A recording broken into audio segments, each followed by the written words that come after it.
नमस्कार, राम राम। हरियाणा तक देख रहे हैं आप और मेरा नाम है सोनिया सत्यानीता। किसान आंदोलन को 26 नवंबर को 1 साल होने वाला है। इस आंदोलन के बीच सूबे के कई गांवों में बीजेपी जेजेपी नेताओं के बॉयकॉट के पोस्टर नजर आए।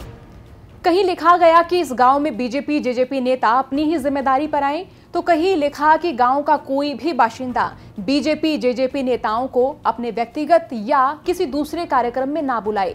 कहीं पर लिखा मिला कि बीजेपी जेजेपी पार्टी से जुड़ा कोई आदमी इस गांव में रिश्ते के लिए ना आए और ना कोई बीजेपी जेजेपी से जुड़े लोगों के घर रिश्ता करे।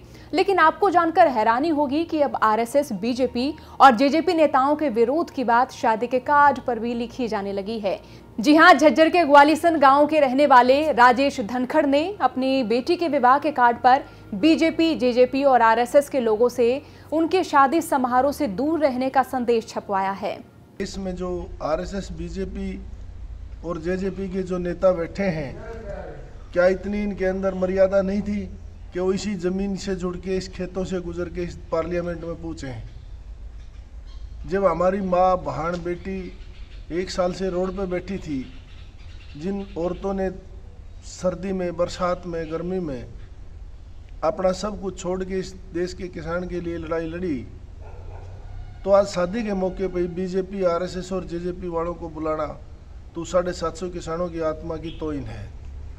और अगर आज हम अपनी शादी में बुलाते हैं तो हम राजनीतिक पिट्ठू हैं कि एक तरफ तो हम किसानों के लिए लड़ रहे हैं, किसान के बेटे हैं, किसान मर रहा है, आत्महत्या कर रहा है। हमने 1 साल से जो ज्यादती सरकारों की देखी है वो हमें पता है। इस कार्ड को देखकर लोगों की कई तरह की प्रतिक्रियाएं देखने को मिली।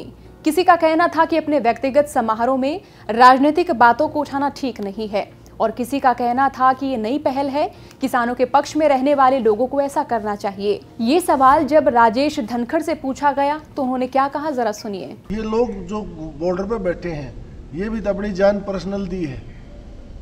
ये किसी के सार्वजनिक जान थोड़ी होती है किसी आदमी की।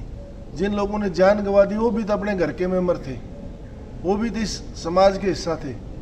तो ये बेटी सबसे पहले उस 750 किसानों की है जिन्होंने अपनी कुर्बानियां दी है और जो बॉर्डर पर रोटियां पोरी हैं, तकलीफ उठा रही हैं। राजेश धनखड़ का कहना है कि उनका सगा भतीजा आरएसएस से जुड़ा हुआ है, लेकिन वो भी उसे इस शादी में घुसने नहीं देंगे।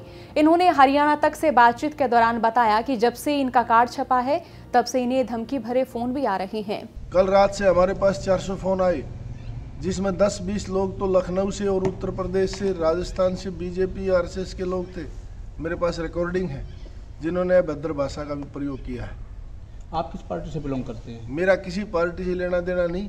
मेरी नज़र में ये जितने भी लोग हैं, जिन लोगों ने राज किया है, वो सभी किसान के दुश्मन हैं। फिलहाल किस संगठन से जुड़े हुए हैं आप? हमारा कोई संगठन नहीं, हमारा किसान संगठन है, कमेरा संगठन है। ना इसमें कोई जाति है, ना पाति है, ना ऊपर है, ना नीचे है। 36 बिरादरी के लोग हैं, हर धर्म के लोग हैं, वो सब हमारे भाई हैं, हमारे साथ हैं, हम उनके साथ हैं। आंदोलन के इतने समय बाद भी ग्रामीण इलाकों में पंचायतें हो रही हैं। पिछले साल लगाए गए पंडाल, टेंट या धरने अभी तक यूं के यूं हैं। विभिन्न खापें, मोर्चे और जत्थेबंदियों के साथ खड़ी नजर आ रही हैं। यही से अंदाजा लगाया जा सकता है कि कानून वापस लेने का ऐलान भले ही प्रधानमंत्री नरेंद्र मोदी कर चुके हों, लेकिन किसान कमेरे तबके की ओर से ये आंदोलन उनकी सभी मांगों पर सहमति के बाद ही खत्म माना जाए। बहरहाल, शादी के कार्ड पर भाजपा और जेजेपी नेताओं के विरोध में ऐसी पंक्तियां लिखने का ये पहला मामला है। इससे पहले कई शादियां देखी गई जिनमें दूल्हे किसान एकता का नारा लगाते दिखे, ट्रैक्टर पर बैठकर घुड़चड़ी निकालते दिखे। लेकिन शादी विवाह में बीजेपी, जेजेपी और आरएसएस के लोगों को घुसने न देने या फिर अपने पारिवारिक आयोजनों में इस तरह विरोध जताना कितना सही है, इस पर आपका क्या कहना है? हमें कमेंट जरूर लिखिए। यह खबर हरियाणा तक के लिए भेजी है झज्जर से संवाददाता प्रथम शर्मा ने। हरियाणा की चौगर्दे की जानकारी के लिए जुड़े रहिए हरियाणा तक के साथ। नमस्कार, राम राम।